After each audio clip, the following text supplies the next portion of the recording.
La palabra entonces del Señor se encuentra en la epístola del apóstol San Pablo a los Romanos, capítulo 12, versos 1 y 2. Le vamos a dar lectura entonces en el nombre de nuestro Señor Jesucristo.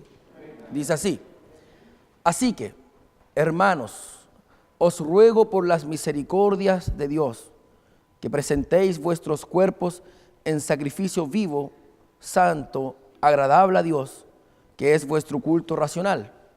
No os conforméis a este siglo, sino transformaos por medio de la renovación de vuestro entendimiento, para que comprobéis cuál sea la buena voluntad de Dios, agradable y perfecta.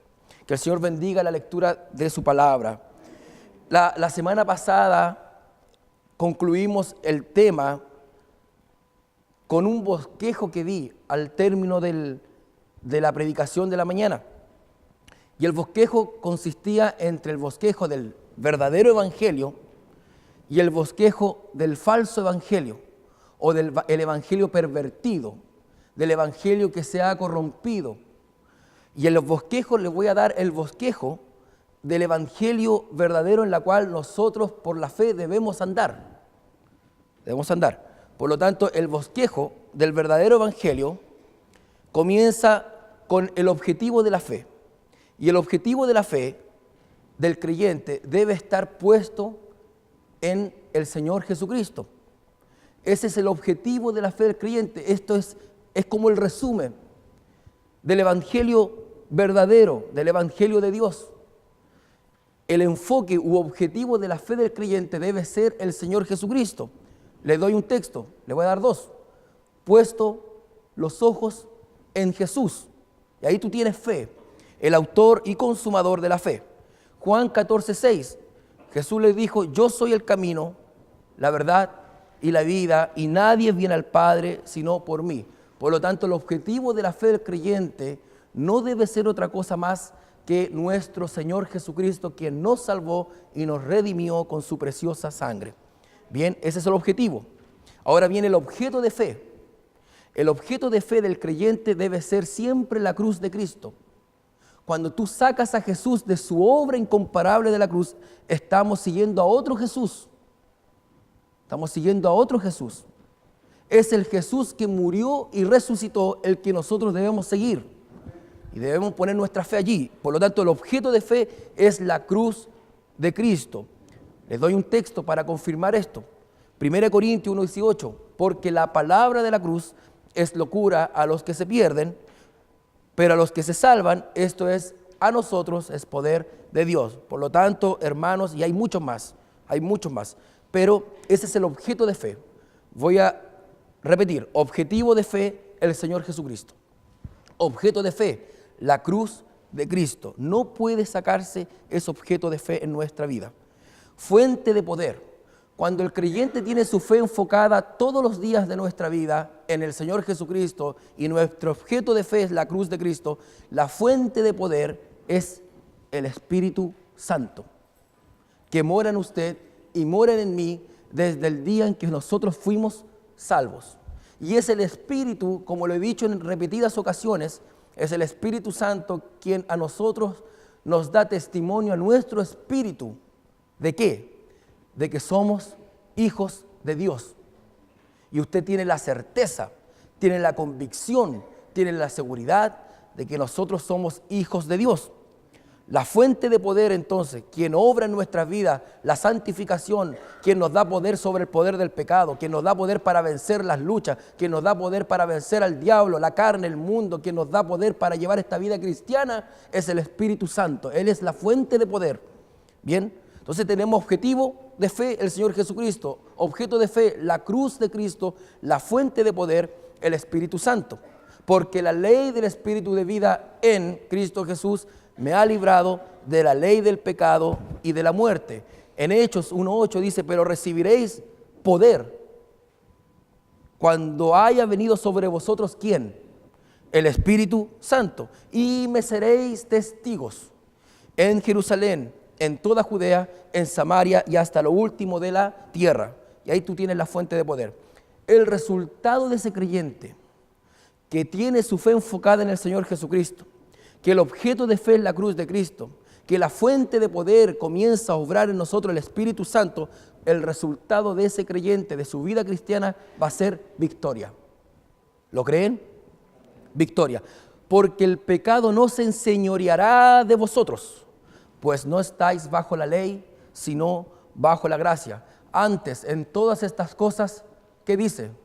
En todas estas cosas, en las pruebas, en las luchas, en los conflictos de la vida, antes en todas estas cosas adversas de la vida que nosotros como creyentes vivimos, somos más que vencedores por medio de aquel que nos amó.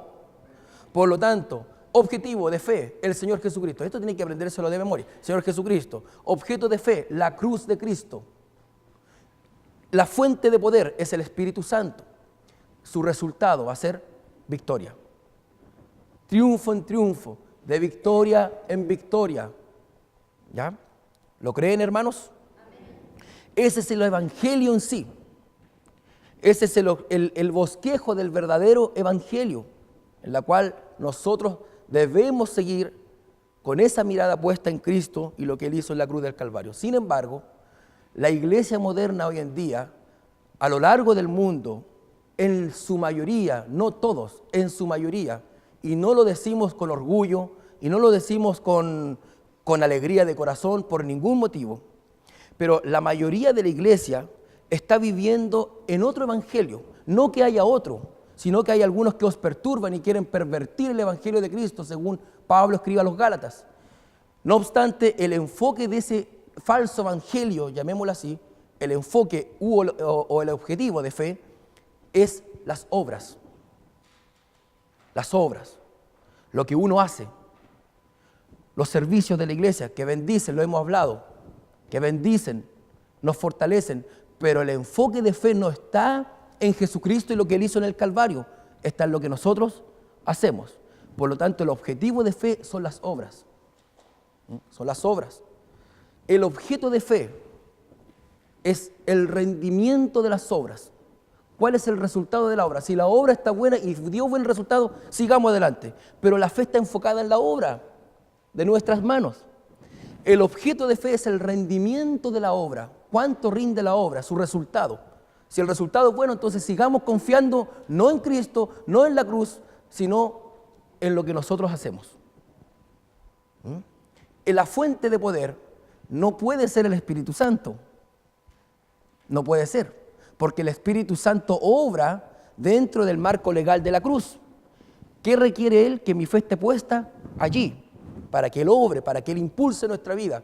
No obstante, cuando el objeto de fe de ese creyente es el rendimiento de la obra, la fuente de poder inequívocamente va a ser el yo. El yo, que es arrogante, orgulloso, vanaglorioso, jactancioso, etc. Es el yo. Es el yo que va a impulsar la obra. Yo conozco tus obras, dice el texto en Apocalipsis, que no eres frío ni caliente. Yo las conozco. Yo sé, yo estoy viendo tus obras, pero veo la intención por la cual tú estás realizando la obra, porque solo Dios conoce la intención del corazón. ¿Entienden? Por lo tanto, la fuente de poder es el yo. El resultado va a ser inevitablemente derrota del creyente. Y derrota estamos hablando, aunque la obra parezca hermosa, aunque las actividades de la iglesia parezcan hermosas, pero en la vida íntima del creyente viven una vida de derrota, como lo explicábamos la semana pasada, donde hablamos de la ley de la mente, la ley del pecado y la ley del espíritu. Y ese es un evangelio pervertido, corrompido. El diablo siempre quiere apartar nuestra fe de la obra de la cruz a nuestras propias obras para ser llevadas al impulso no del Espíritu Santo, quien es la fuente de poder, sino al impulso de este yo. Por lo tanto, tú después vas a decir, y yo voy a decir, la gloria es para el Señor, es mentira ante los ojos de Dios. Porque si el yo está moviendo la obra, si el yo está activando, está impulsando la obra, es inevitable que este yo se va a enorgullecer, se va a jactar, le va a dar la gloria a lo que uno hace. Inevitable. Estoy hablando de la intimidad, no de lo que decimos, de la intimidad del corazón, que solamente, amados hermanos, Dios conoce. A Dios no podemos mentirle. Aunque digamos nosotros la honra y la gloria es para el Señor, Pero si nuestro corazón y si nuestra fe no está enfocada en Jesucristo, en esa persona correcta y en lo que Él hizo en la cruz del Calvario, indudablemente, inevitablemente, este yo se va a jactar, porque este yo por naturaleza es jactancioso, es orgulloso, es soberbio. Pero ¿qué dice su palabra? Que el yo está ¿dónde? Está crucificado con Cristo. Por eso que tenemos que permanecer por la fe en la cruz, porque ahí el yo, la carne y el mundo están crucificadas. Y es por esa razón que decimos fe en la cruz, fe en la obra de Cristo, fe en Cristo y la cruz, ¿ya? Esos son los dos bosquejos que la semana pasada he concluido y ahora yo he querido repasar para que nosotros ahora podamos entrar de lleno en este tema en los minutos que el Señor nos vaya a dar. El tema que hoy usaré para enseñar, le he puesto, es una pregunta. ¿Cómo hacer lo que hay que hacer? ¿Cómo hacer lo que hay que hacer? Yo sé que muchos de nosotros, incluido yo, hermanos, sabemos lo que tenemos que hacer como creyentes para el Señor, pero muchas veces desconocemos o olvidamos el cómo hacer lo que el creyente debe hacer. ¿Sabes quién responde a esa pregunta? El maravilloso capítulo 12, adivinen de qué epístola, de los Romanos. ¿Ya, hermanos? Por lo tanto, eso nos vamos a enfocar allí, en esa pregunta, ¿cómo hacer lo que hay que hacer? El Señor nos va a enseñar dos principios éticos que nos muestran estos dos versículos que acabamos de leer. El primer principio ético del creyente, lo que el creyente debe hacer, vamos a responder cómo hacer lo que hay que hacer, pero ahora yo le voy a decir lo que nosotros como creyentes debemos hacer. Y lo primero que debemos hacer, amados hermanos, es consagrar nuestra vida a Dios. Consagrar nuestra vida a Dios. Ese es el primer principio ético del creyente, lo que el creyente debe hacer, consagrar su vida, consagrar mi vida al Señor. ¿Para qué? Para servirle. ¿Bien? Y el segundo principio ético que su Espíritu hoy día nos va a enseñar en su palabra se encuentra en el versículo 2. El creyente entrega su vida a Dios para ser transformado. Repito eso, el creyente entrega su vida a Dios para que Dios por su Espíritu nos vaya renovando, nos vaya transformando nuestra mente, nuestra manera de pensar, sometiendo nuestro pensamiento, nuestra mente, ¿a quién? ¿O a qué? A la voluntad de Dios. Así como usted piensa, hermanos, así va a actuar. Si usted está lleno de prejuicios y yo estoy lleno de prejuicios, vamos a decidir conforme o sometidos, sujetos a nuestros prejuicios que tenemos. ¿Me entienden? Nuestro actuar, nuestro accionar como creyente es el resultado de cómo nosotros vemos las cosas y cómo pensamos. Y si el creyente no tiene una mente bíblica, una mente que está sometida a la palabra de Dios, el creyente, por ende, como consecuencia, va a actuar de manera errada ante los ojos de Dios porque no tiene una mente bíblica, no conoce, desconoce la voluntad del Señor. Por lo tanto, como es un tema, vamos a enseñar solamente estos dos principios para la vida del creyente. Desde los capítulos 1 al 11 de Romanos se expone la doctrina, Nosotros estuvimos estudiando el capítulo 1 del 1 al 19, del 1 al 22, si no me equivoco. Y en los temas de este mes estuvimos enseñando el capítulo 6 de Romanos, del 1 al 6, y el capítulo 8, solamente 2 versículos, debido al tiempo. Sin embargo, desde el capítulo 12 en adelante, se nos presenta la parte práctica de la epístola. Repito, de los capítulos 1 al 11 en Romanos, se presenta la gran doctrina de la justificación por fe. Se expone la doctrina. Y Pablo, inspirado por el Espíritu Santo, desde el capítulo 12 hasta el capítulo 16, si no me equivoco, de Romanos, presenta la parte práctica de la epístola. La parte práctica. Se lo voy a decir de otra manera. Pablo presenta la doctrina, expone la doctrina de la justificación por fe desde los capítulos 1 a 11, y esta doctrina trae resultados en la vida del creyente. Trae consecuencias en nuestra vida, trae resultados prácticos en nuestra vida. Somos impactados por su amor, somos impactados por la cruz, somos impactados por su misericordia, somos impactados por su gracia. Y este creyente, cuando contempla y entiende por la fe de lo que Cristo hizo en el Calvario, entonces la conducta de este creyente comienza a ser transformada, y no solamente su conducta, sino también su manera de pensar y de ver las cosas, porque fue impactado no por los milagros solamente que Dios ha hecho en nuestra vida o por la provisión que Dios nos ha entregado en esta vida terrenal, sino por la obra que Jesucristo hizo en la cruz del Calvario. Y este creyente, cuando transita por el Gólgota, es inevitable no sentirse impactado y decir: más Dios muestra su amor para con nosotros, en que yo, aún siendo un pecador, Cristo murió por mí. Y este creyente se ve afectado y comienza a ser impulsado en su obrar, en su actuar cristiano, en su conducta diario. Y esa conducta, ese accionar, ese actuar del creyente es la consecuencia de la exposición que Pablo hace desde los capítulos 1 al 11. ¿Cuál es la doctrina? Justificación por fe. Somos justos por haber creído a Dios. Se nos fue imputada la justicia de Cristo en nuestra vida. Y eso trae resultados en nuestra vida cristiana, en nuestro andar cristiano. No es que por un lado, ¿qué tanta doctrina, hermanos? ¿Por qué enseña tanta doctrina? ¿No será mucho? Es que, hermanos, permítanme decirles, es que esta doctrina que estamos exponiendo trae resultados en su vida práctica.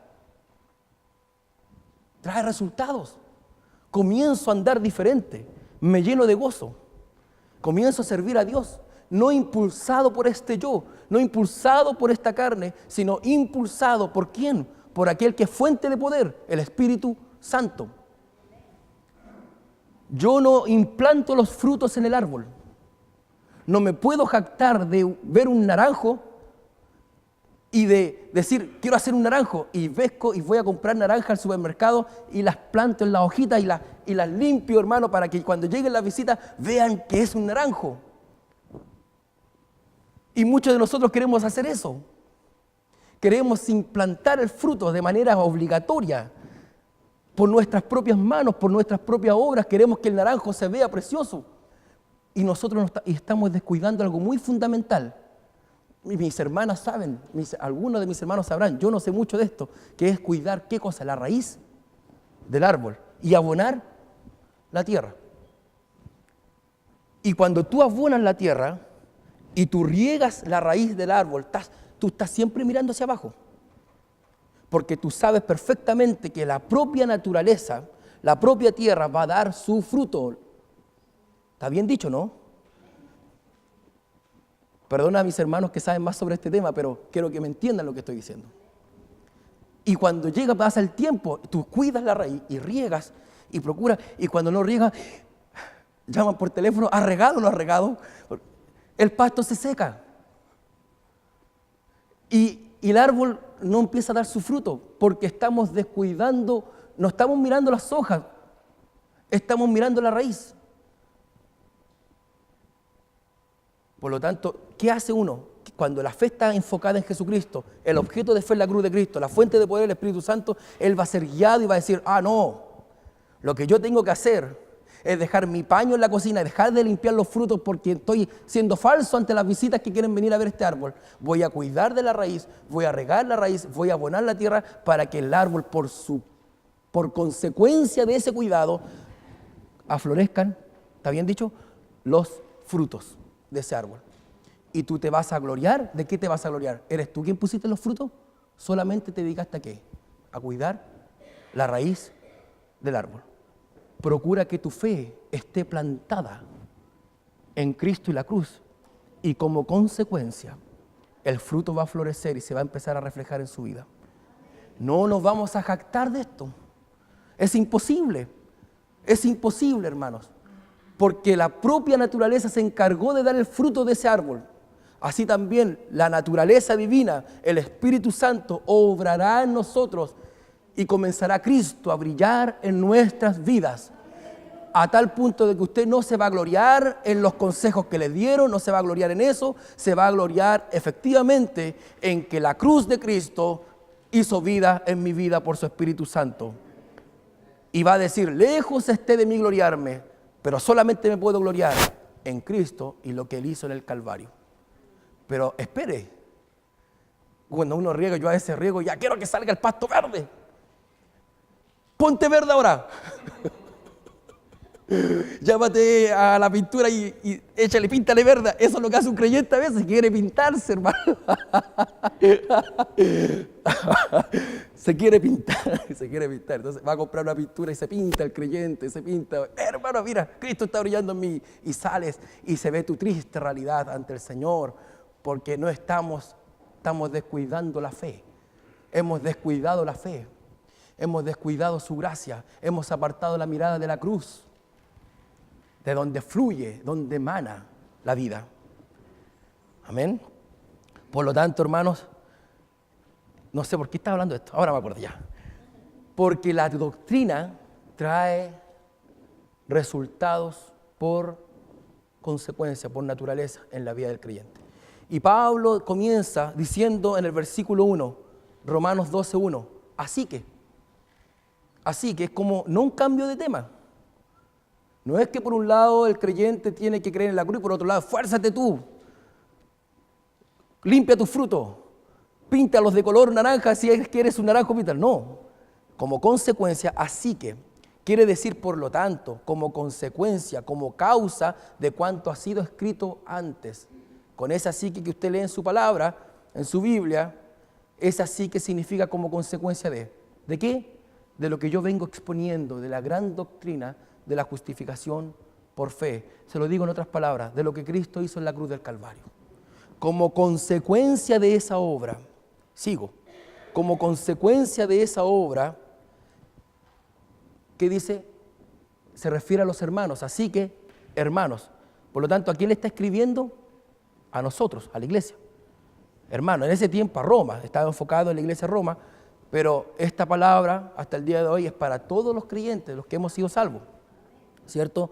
Por lo tanto, es decir, la exposición doctrinal, para cerrar esta parte, trae como consecuencia, ¿cierto?, resultados prácticos en la vida del creyente. Todos nosotros nos gusta el evangelio práctico, nos gusta ver, queremos ver, queremos ver resultados prácticos. Necesitamos un evangelio práctico, pero no te aceleres. Expone la doctrina, espera en él, confía en él, predica la cruz. Enseña la cruz a las hermanas, enseñemos la cruz a los varones, enseñemos la cruz a los jóvenes, enseñemos la cruz a la iglesia, reguemos la raíz y de repente tú vas a ver los frutos. Esperemos, tengamos paciencia en el Señor porque el Señor está haciendo una obra en nosotros, ¿sí o no? El Señor está obrando en mi vida, hermanos, está obrando en mi vida. Os ruego, así que hermanos, os ruego. Ese rogar que usted ve ahí es un verbo que expresa una apelación o una exhortación a actuar. Repito, ese rogar que usted lee ahí en su Biblia es un verbo que expresa una apelación o una exhortación a actuar. Este verbo rogar se usaba en el griego clásico cuando un oficial arengaba a las tropas bajo su mando antes de entrar en combate. Entonces este oficial arengaba a las tropas para entrar en combate. La exhortación dirigía el pensamiento de los soldados hacia la victoria. Lo que hacía este general es arengaba a sus tropas, a sus soldados, y los conducía a su forma de pensar, su mirada, ¿a qué? Hacia la victoria de la batalla. Para eso se usaba ese verbo en ese tiempo, ¿cierto? Y los enardecía, orientándolos hacia algo concreto, especialmente hacia la victoria. Entonces le decía, os ruego. El oficial arengaba a sus tropas, les rogaba a sus tropas, les exhortaba a actuar. Para eso se usaba ese término. Enfocaba el pensamiento de los soldados en solo un enfoque, en solo uno. Déjate de pensar en otra cosa, le decía. Piensa en que tienes que ganarle al enemigo. Te exhorto, soldado. Tienes que ganarle al enemigo, decía el general a las tropas. Para eso se usaba. Por lo tanto, si yo este término, el Espíritu Santo lo santificó, lo apartó y lo usó para alentarlo a usted y a mí, quienes somos sus soldados, ¿cierto? ¿Qué es la exhortación entonces? Es un venir al lado de un hermano, con un ruego para que oriente su vida en una determinada dirección, de manera que el verbo rogar no es una súplica, sino un aliento hacia algo. ¿Cuántos de nosotros hemos exhortado a nuestros hermanos? ¿Cuántos de nosotros hemos alentado a que continúe adelante en esta carrera cristiana a nuestros hermanos? Cuando usted se acerca a un hermano, va y le dice, hermano, te aliento, te animo, continúa adelante, no desmaye, enfoca tu fe en la cruz, enfoca tu fe en Jesucristo, siga adelante, hay problemas, hay conflictos, pero no te rindas, porque la fe en Cristo no se dan por vencida. ¿Qué estás haciendo? Estás alentando, estás exhortando. Cuando tú predicas la palabra, también estás exhortando la palabra de Dios. Es un aliento hacia algo y hacia alguien. Ese alguien es el Señor Jesucristo. Por lo tanto, es un aliento, no es una súplica, sino es un aliento hacia algo. Es exhortar. ¿Cuántos de nosotros queremos exhortar a nuestros hermanos? Alentarlo en la batalla. Yo necesito aliento, ustedes necesitan aliento.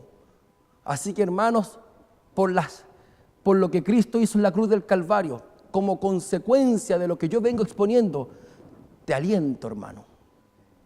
¿Cuántos quieren ser alentados por el Señor? Os aliento, os exhorto. Te aliento, hermano. Ahora, esta exhortación es increíble, es maravilloso lo que continúa, porque esta exhortación no está al aire. Este aliento a la iglesia que yo necesito muchas veces y que usted necesita, no está este aliento, esta exhortación al aire, este rogar no está al aire. Tiene un fundamento, tiene una base. Esta exhortación, este aliento que usted hace a su hermano, que yo le hago por la palabra de Dios, tiene una base. ¿Y sabes cuáles son? Las misericordias de Dios. El texto continúa diciendo, así que, hermanos, os ruego, ¿por qué? ¿Por qué dice? Por las misericordias de Dios. Por las misericordias de Dios. Esta exhortación entonces tiene su fundamento en las misericordias. La misericordia expresa la idea de una inclinación personal que acoge a los miserables que están postrados en su miseria. Es el amor por extensión, es el amor permanente. Dice el profeta que por las misericordias de Jehová no hemos sido consumidos porque nunca decayeron sus misericordias. Dice el profeta, nuevas son cada mañana, grande es tu fidelidad. ¿Qué son nuevas cada mañana? Sus misericordias. Nosotros decimos que sus misericordias son cada mañana para nosotros. Usted se levanta rodeado del amor del Señor. Esas son sus misericordias. Es el amor por extensión. Es el amor que permanece constantemente en la vida del creyente. Y cuando el creyente le falla al Señor, el amor y la misericordia de Dios permanece en nuestra vida. Su amor es por extensión, nunca se debilita, nunca falta, porque el amor descansa en aquel que es fuente inagotable de amor. Es la misericordia. Bartimeo clamó por misericordia. Señor, Hijo de David, ten misericordia de mí. ¿Y qué hizo? Pasó las miserias del ciego Bartimeo y Jesús pasa esa miseria por el corazón de él y las transforma en amor hacia el miserable. Y la misericordia de Dios levanta a este ciego y lo restaura. Sus misericordias, gloria a Dios que su amor permanece.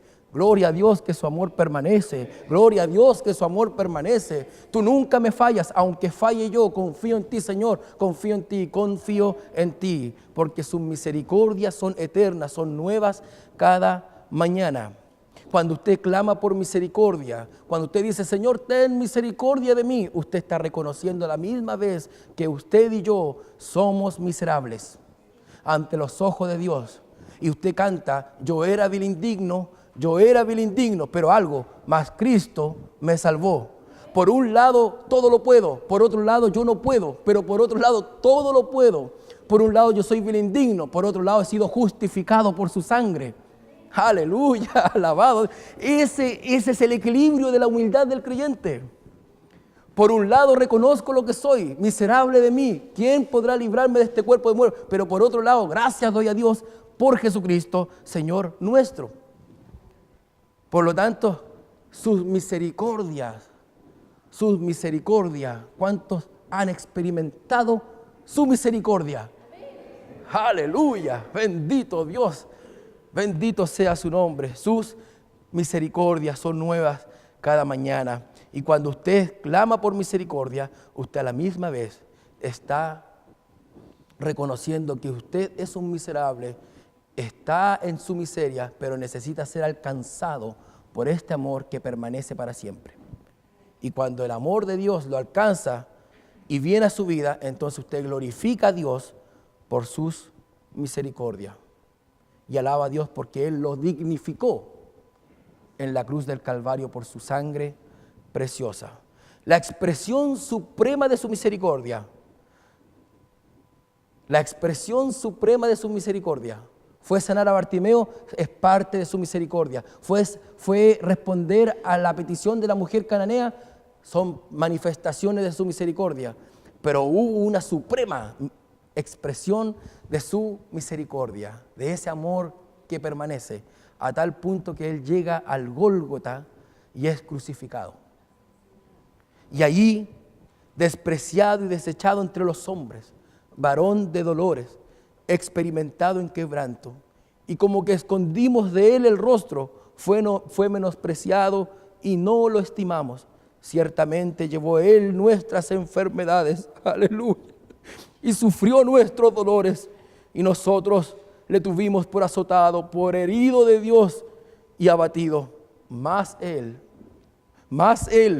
herido fue por nuestras rebeliones, molido por nuestros pecados. El castigo de nuestra paz fue sobre Él, y por sus llagas fuimos nosotros curados. Expresión suprema de su misericordia. Gloria al Señor. Mas el herido fue por nuestras rebeliones. ¿Qué veo allí?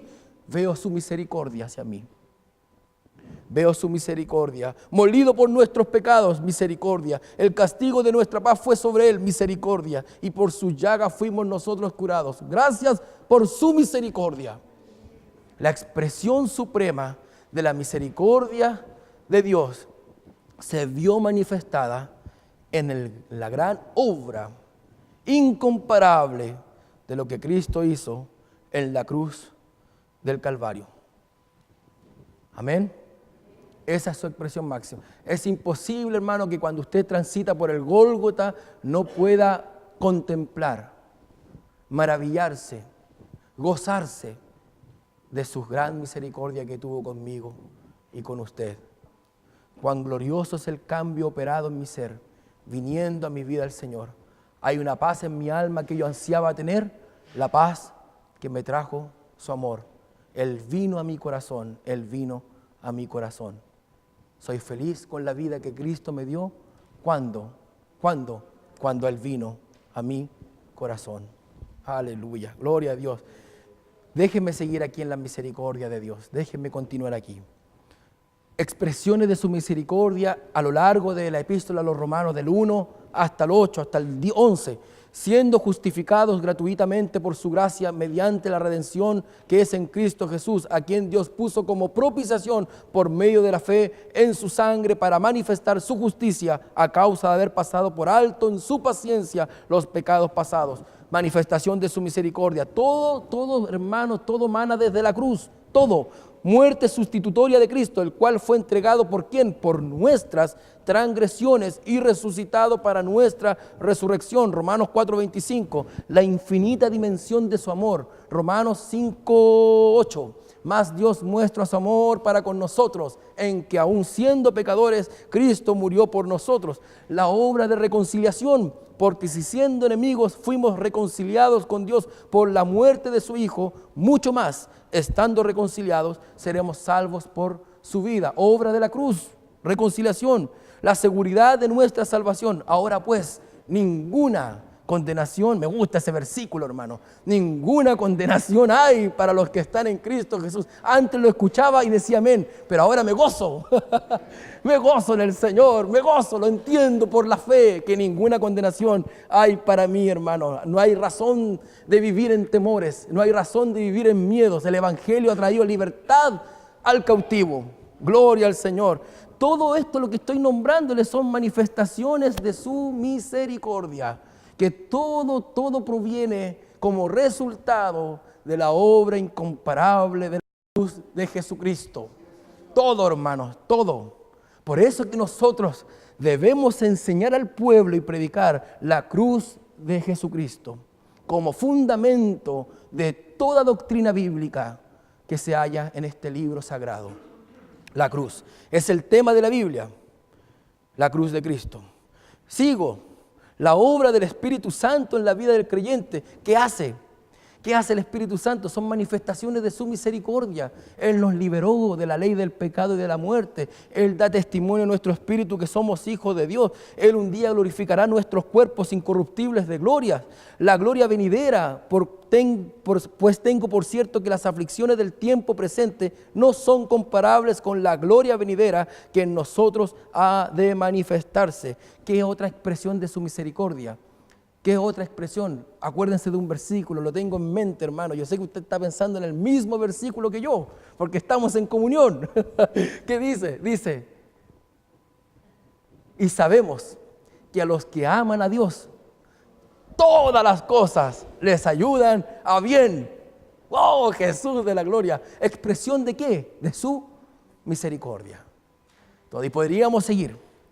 Entonces Pablo dice, en razón de todo esto, esto fue parte de la enseñanza de Romanos, del 1 al 11. Así que, como consecuencia de esto, te exhorto, hermano, te aliento,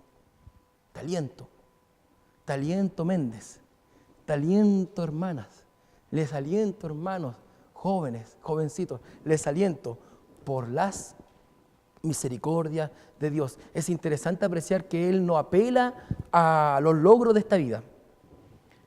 Él no solamente apela a un milagro que el Señor ha hecho en nosotros, que es manifestación de su poder y misericordia, sin lugar a dudas. No estoy menospreciando y despreciando aquellas obras del Señor por ningún motivo.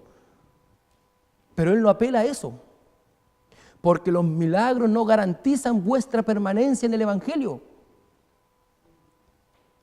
¿Nos gozamos? Sí. ¿Damos gloria a Dios? Por supuesto, si estamos viendo el poder de Dios en nuestra vida, cuando Él nos sana, cuando Él obra, cuando Él responde a la oración de un trabajo, de lo que nos gozamos y los hermanos pasan a contar y nos gozamos porque estamos viendo cómo Dios se mueve, cómo Dios obra, cómo Dios actúa en nosotros, vemos su poder, pero nos está llevando al creyente allí. Nos lo está llevando allí. Porque estamos claros y seguros que los milagros no garantizan nuestra permanencia en el Evangelio. Y nos sorprendemos cuando a veces Dios responde a veces la oración de ciertas personas que llegan acá, o hermanos, qué sé yo, que oramos con amor al Señor, y el Señor responde, y fueron testigos de su poder, pero no permanecen.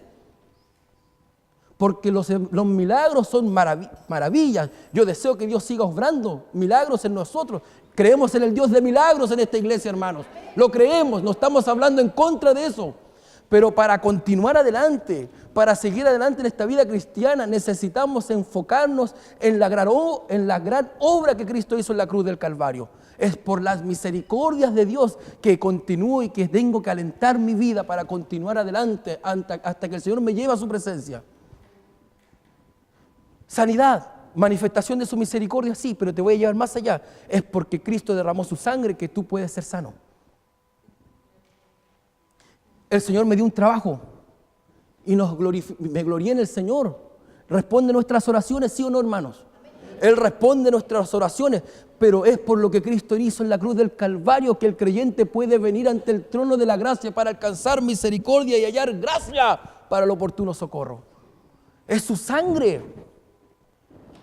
No es por tu oración, ni por la mía. Es por lo que Cristo hizo en la cruz del Calvario. Porque si comenzamos a jactarnos de nuestras oraciones, empezamos de manera tan sutil a desviarnos de la obra de la cruz a la obra de nuestra oración. Con esto no estamos diciendo que no hay que orar, por ningún motivo. Pero estoy hablando del fundamento de fe del creyente. La oración, hermanos, Dios nos manda a orar, es un mandamiento del Señor y por comunión con Cristo debemos hacerlo, pero no es el fundamento del quehacer del creyente. El fundamento se encuentra en la obra de la cruz. Y porque yo creo en esa obra, no me queda otra opción que venir ante su presencia, arrodillarme y decirle: Señor, sálvame, guía mi vida, necesito esto, Señor. Necesito que me des otro trabajo para venir a los cultos. necesito esto, que tú me des esto, necesito que transformes mi carácter, mi vida, Señor, cámbiala, renuévala. Pero lo está haciendo con su fe enfocada, ¿dónde? En lo que Cristo hizo en la cruz del Calvario. Así continuemos orando. Clamemos al Señor, no nos detengamos. Si yo enseñara a la iglesia o predicara que no hay que orar, hermano, Dios me perdone de esa herejía. No es así. El que pide recibe, el que busca halla y al que llama se le abre. Pero todo se hace bajo el fundamento de la cruz. Todo. Es por la sangre de Cristo que usted puede ir, encerrarse en su pieza y presentarle sus lágrimas al Señor y nuestras aflicciones. Es por su sangre que nos sana. Déjenme quedarme aquí, por favor. El Salmo 103 dice, bendice alma mía Jehová y no olvides ninguno de sus beneficios, de sus bendiciones. ¿Cuáles son las bendiciones estas que hemos recibido? Él es quien perdona nuestras iniquidades. El que sana nuestras dolencias. Dígame, son bendiciones.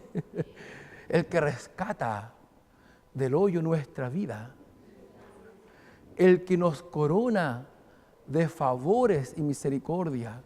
Ahí está vuestro título, ahí está lo que mi hermana contaba hace un tiempo atrás, ahí está todo lo que nosotros tenemos, aquí está mi traje, aquí está su vestimenta, ahí está su trabajo, su auto que está allá afuera, todo, su casa, su techo, su pan, todo. Él nos corona de favores y misericordia. Es el que sacia de bien nuestra boca, de modo que nos rejuvenezcamos como las águilas. Pero déjeme decirle, esas bendiciones no eran para usted y para mí. Jesús tuvo que pagar un precio. Aleluya. Jesús tuvo que pagar un precio para que esas bendiciones sean derramadas a vuestra vida. ¿Y qué hizo Jesucristo? Cargó una cruz, despreciado Él, herido por nuestros pecados, molido por el castigo de nuestra paz fue sobre Él, por sus llagas fuimos nosotros curados. Y cuando Él dijo consumado es, el velo fue rasgado. Y el Salmo 103 se puede hacer realidad en su vida. Y el perdón de nuestras iniquidades cae sobre los que vienen a Él arrepentidos. Y la sanidad de vuestras enfermedades cae sobre ustedes porque hemos venido a Jesús. Y todas estas bendiciones se hicieron reales en su vida y en mi vida. Y gracias ¿a qué? A la sangre de Jesucristo derramada en la cruz. Y usted cuando lee el Salmo 103, léalo. Léalo, hermano. Léalo en su casa, léalo. Puede predicarlo las veces que usted quiera, cuando le toque, todo. Pero hágalo, el Salmo 103, léalo mirando la cruz. Porque fue gracias a aquella obra del Cordero que mis pecados fueron perdonados. Que Él ha sanado todas mis dolencias, que Él rescata del hoyo mi vida y que Él corona de favores y misericordia. Es por su sangre, es por su sangre, es por su sangre. Hermanos, dije que es por su sangre. Es por su sangre de Cristo, la sangre de Él que permite al creyente ser bendecido por Dios. Bendecido por Él. Usted es bendecido. Y Él quiere bendecirlo más a mí y a usted. Pero tenemos que apropiarnos por la fe de lo que Cristo hizo en la cruz. Se me acaba el tiempo y no he hablado del versículo, hermano. Pero es lo que el Señor está haciendo en nosotros, en nuestra vida. Por las misericordias de Dios. ¿Qué dice? ¿Qué continúa? Que presentéis. Voy con ese vocablo, presentéis. Significa poner a disposición. Significa ofrecer. ¿Qué cosa debemos ofrecer? El cuerpo. El cuerpo se usa simbólicamente para referirse a la totalidad de la persona. Lo que el Señor está pidiendo no es solo tu cuerpo. Él apela al cuerpo porque es la expresión visible de aquel que se ha entregado con todo su corazón y toda su vida al Señor. Ese hermano que se ha entregado con todo su corazón al Señor para ser consagrado, para consagrar su vida al Señor, lo va a expresar inevitablemente por medio del cuerpo, que es la expresión visible de lo que te sucede en tu interior. Cuando tú levantas las manos y te gozas, es porque algo está sucediendo aquí adentro. ¿Sí o no? Cuando tú cantas con alegría, danzas, hablas, todo lo que tú haces, manifestaciones externas, es porque tu corazón está vibrando de gozo. Y eso interno que está haciendo el Espíritu en tu vida es inevitable no expresarlo externamente. Por lo tanto, pon a disposición tu cuerpo, tu vida, entrega tu vida, ofrece tu vida, hermanos. Ofrece tu vida, ofrece tu corazón, ríndete al Señor, ríndete a Él. Le está hablando un salvo, a uno que es justo, a uno que ha sido justificado por la fe. Ríndete, entrega tu vida, preséntate a Él, pon a disposición, ofrécete. Ofrece tu vida al Señor y eso indudablemente se va a expresar por el cuerpo. ¿Por qué, hermanos, el cuerpo? Porque el cuerpo del creyente ha sido comprado por la sangre de Cristo. 1, 2, porque el cuerpo le pertenece al Señor. Él no solamente compró parte de nosotros, Él nos compró entero. Entero. Y por lo tanto, si hay algún músico que tocaba al mundo y es salvo por la gracia del Señor, Él ofrece sus manos para tocar los instrumentos que antes servía al mundo, pero ahora lo toca para el Señor porque ha sido, ¿qué cosa? Comprado por la sangre de Jesús. Toda su vida, toda su persona, lo que Él es, entrega tu vida al Señor. Hoy día, ¿sabes lo que el Señor nos está pidiendo? Lo que nos está pidiendo el Señor es que te rindas a Él, que entregues tu vida al Señor por completo. Por completo, yo quiero entregarme más a Él. Yo quiero entregar mi vida a Él por completo. Ofrécete al Señor. Pon a disposición tu vida, tu cuerpo, en sacrificio. En sacrificio nos está refiriendo al esfuerzo del creyente. Nos está refiriendo a ese sacrificio que tú tienes que hacer de levantarte en la mañana y venir al culto. Nos está refiriendo a ese sacrificio, al esfuerzo que tiene que hacer el creyente. Se está refiriendo, amados hermanos, a la entrega de tu vida. Tú eres ese sacrificio vivo. Tú eres un sacrificio santo y tú eres un sacrificio agradable a Dios. Es tu vida. El sacrificio, hermano, no consiste solamente en esforzarte en la mañana y venir al culto. Sacrifícate, hermano. No está hablando de ese sacrificio. Está hablando de tu vida. Él quiere tu vida. Tú eres ese sacrificio. Es tu vida rendida, es mi vida rendida a Dios por lo que Él hizo por mí. Si Él dio todo por mí, no me queda otra opción de dar todo para Él. Porque su sangre me ha comprado. Tú eres sacrificio. Es lo que está diciendo el apóstol, pon a disposición, ofrece tu vida al Señor. Entrega tu vida, no te retengas, no apagues el Espíritu, no resistas al Espíritu que hoy día nos está llamando y nos está diciendo, entrega tu vida a mí, porque yo he pagado un precio por ti y por mí. Entrega tu vida, Él quiere tu vida, sacrificio vivo. El primer calificativo de este sacrificio que eres tú y que soy yo, es vivo. ¿Por qué es vivo, hermano? Porque antes de ser salvos estábamos muertos en delitos y pecados. Pero ahora, a causa de la nueva vida que tenemos en Cristo, somos un sacrificio vivo, porque Él nos dio vida, ¿o no? Él nos dio vida, por lo tanto, al estar muertos en delitos y pecados, Él nos dio vida. Por lo tanto, somos un sacrificio vivo, a causa de nuestra nueva vida que tenemos en Cristo. Porque el Espíritu Santo morando en el creyente es quien impulsa y vitaliza para hacer lo que hay que hacer como siervos del Señor. Es el Espíritu Santo quien vitaliza al creyente, quien da vida al creyente para hacer lo que hay que hacer. Respuesta, ¿cómo hacer lo que hay que hacer? Enfoca tu mirada en la cruz. Ese es el cómo. ¿Cómo hacer? Enfoca tu mirada en la cruz. Es por la misericordia de Dios. ¿Qué hay que hacer? Entrega tu vida. ¿Cómo hacer? Pon tu fe en la cruz. ¿Y qué debo hacer? Entrega tu vida a Él.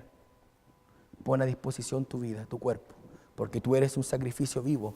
2, eres un sacrificio santo. ¿Por qué santo? Porque has sido separado, apartado para Dios con el propósito de servirle.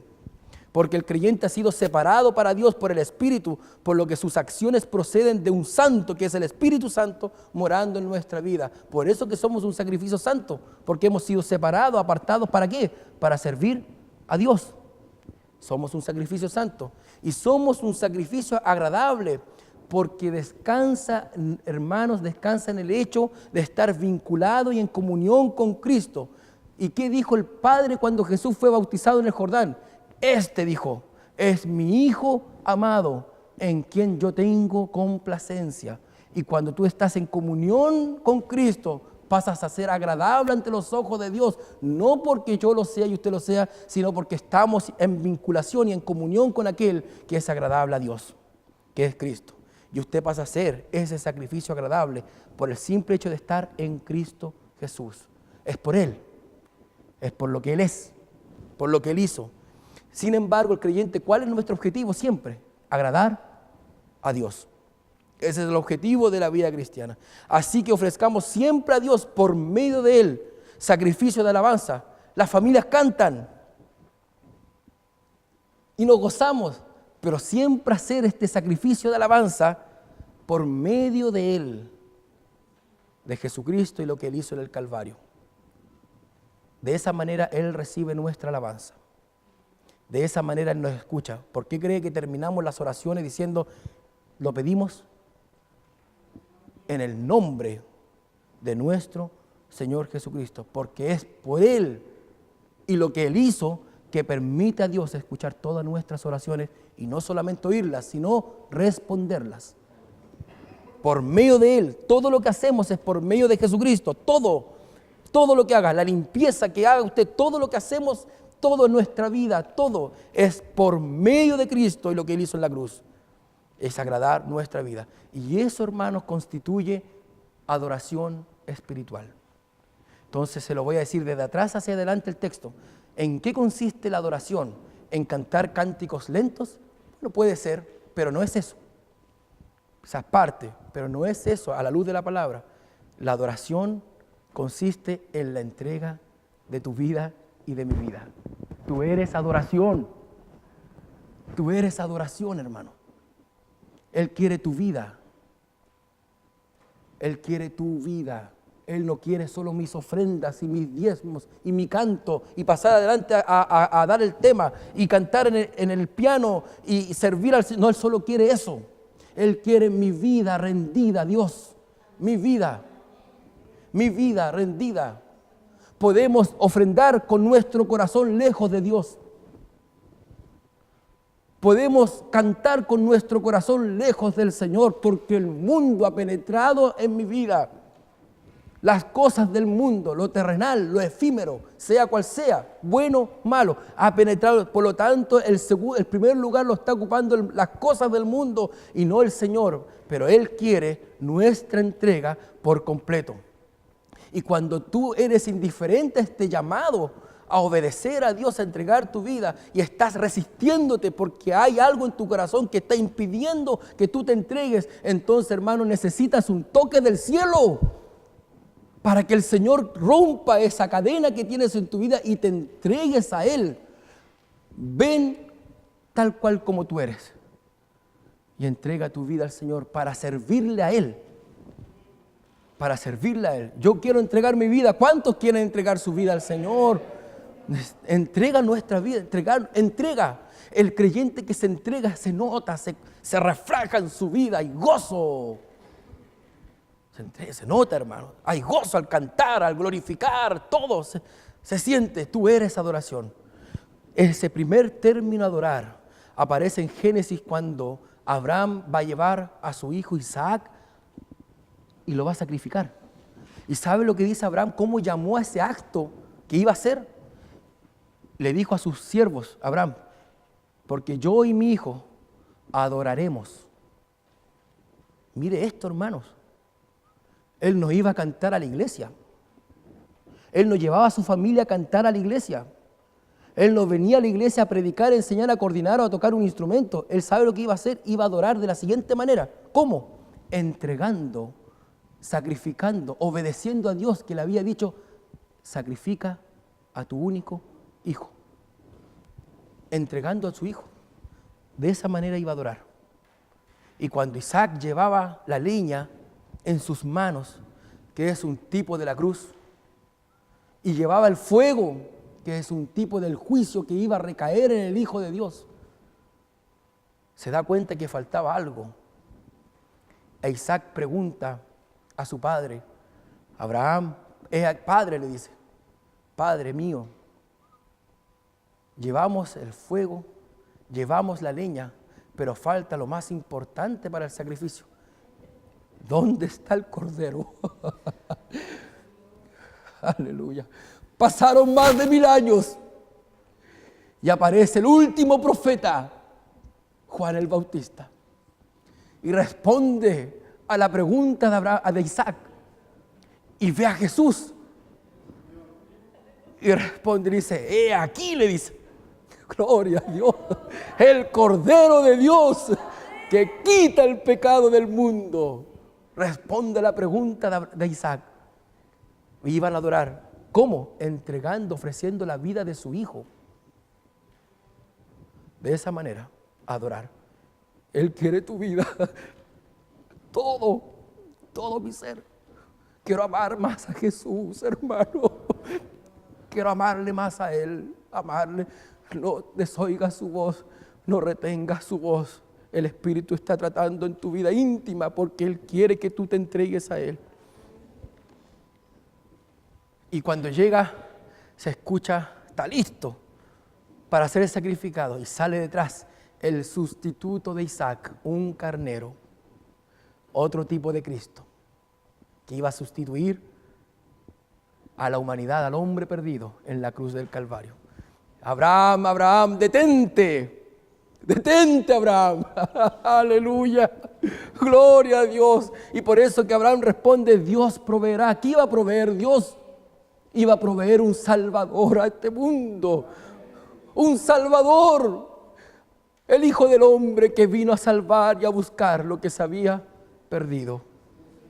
Él es mi provisión. Jesucristo es mi provisión. Él es Jehová Jireh.